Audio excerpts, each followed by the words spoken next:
আজকের ভিডিওতে রায়ামাটির প্রশ্নবিদরা 2025 সালের পঞ্চম শ্রেণীর বাংলা বিষয়ে প্রথম পরীক্ষায় মূল্যায়নের যে 9 নম্বর প্রশ্নপত্রটি রয়েছে অর্থাৎ Jhargram Banitirtha high school and Kaliachak girls high school এই বিদ্যালয়গুলি সমস্ত প্রশ্নের উত্তরগুলি করব। তার আগে তোমরা কেউ যদি আমার চ্যানেলে নতুন হয়ে থাকো তাহলে চ্যানেলটি অবশ্যই সাবস্ক্রাইব করে নেবে। প্রথমে একের আছে সঠিক উত্তরটি বেছে নিয়ে লেখো। একের এক আছে একরকম হাঁস হলো, এটা হবে বালি হাঁস। এরপর একের দুই আছে ভারতবর্ষের বিখ্যাত মরুভূমিটি হলো, এটা হবে থর। এরপর একের দাগে তিন আছে হিমালয় ছাড়া ভারতবর্ষে আরও একটি পর্বতের নাম হলো, এটা হবে আরাবল্লী। এরপরে এটা একের চার, এটা হবে রোহিণী হবে গ্রামে গিয়ে এতোয়া যাত্রা দেখেছে। এরপরে একের পাঁচ মিনার বলতে বোঝানো হয়, এটা হবে সৌধ। একের ছয় গল্প বুড়ো কখন হেঁটে যায়, এটা হবে শীতের ভোরে। একের সাত কি কম পাওয়ায় বিমলার অভিমান হয়েছে, এটা হবে ক্ষীর হবে। একের আট হাবু ও তার দাদাদের পোষা পশু পাখির সংখ্যা, এটা হবে মোট 175টি। এরপরে দুই থেকে আছে নির্দেশ অনুসারে উত্তর দাও। দুই থেকে এক আছে জোয়ানদের ঘাঁটি কোথায় ছিল?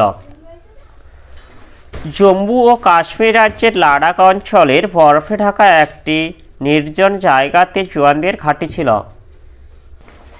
এরপরে দুয়ে দুই আছে সাঁওতালরা করলো হুল। হুল কি? হুল হলো বিদ্রোহ। এরপরে দুয়ে তিন আছে গল্প বুড়ো কাদের তার গল্প শোনাবে না, এর উত্তরটি হলো গল্প বুড়োর ডাক শুনেও যেসব ছেলেমেয়েরা ঘুম থেকে উঠে আসবে না সে তাদের রূপকথার গল্প শোনাবে না। এরপরে দুয়ে চার আছে রবীন্দ্রনাথ নিজেকে কোন চরিত্রের সঙ্গে তুলনা করেছেন? রবীন্দ্রনাথ নিজেকে শিশু লিভিংস্টন চরিত্রের সঙ্গে তুলনা করেছেন। এরপরে দুইয়ের পর আছে হাবুর বর্দা মেজদা ও শেষদা ঘরে কি কি পোষেন? এর উত্তরটি হলো হাবুর বর্দা 7টা বেড়াল, মেজদা 8টা কুকুর এবং শেষদা 10টা ছাগল ঘরে পোষেন। এরপরে তিনে থেকে আছে নিচে যে কোনো দুটি প্রশ্নের উত্তর দাও। তিনে থেকে এক আছে শব্দ কাকে বলে উদাহরণ দাও, এর উত্তরটি হলো অর্থপূর্ণ ধ্বনি বা ধ্বনি গুচ্ছকে শব্দ বলে, যেমন আমি, বই, পড়া, গল্প এইসব সবগুলি শব্দ। এরপরে আছে তিনের দুই পদ কত প্রকার ও কে কে? এর উত্তরটি হলো পদ 5 প্রকার, যথা বিশেষ্য বা নাম পদ, বিশেষণ পদ, সর্বনাম পদ, ক্রিয়াপদ, অব্যয় পদ।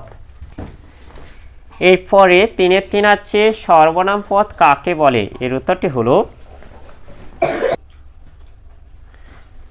বাক্যের মধ্যে বিশেষ্যের বদলে যে পদ ব্যবহার করা হয় তাকে বলে সর্বনাম, যেমন আমি একটি সর্বনাম পদ।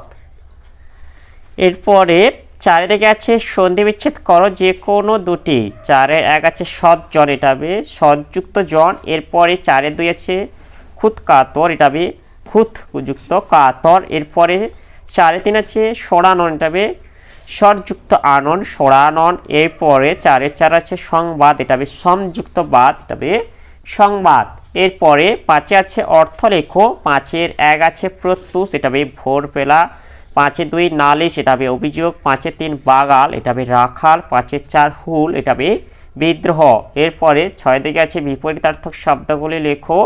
ছয়ের এক আছে আদি, এটা অন্ত হবে। ছয় দুই বিশ্বাস, এটা অবিশ্বাস হবে। ছয়ের তিন পদ্ম, এটা গদ্য হবে। ছয়ের চার বড়, এটা হবে ছোট। তাহলে আজকের ভিডিওতে আমরা পঞ্চম শ্রেণী বাংলা বিষয়ে যে 9 দাগের প্রশ্নপত্রটি ছিল তার সম্পূর্ণ করলাম।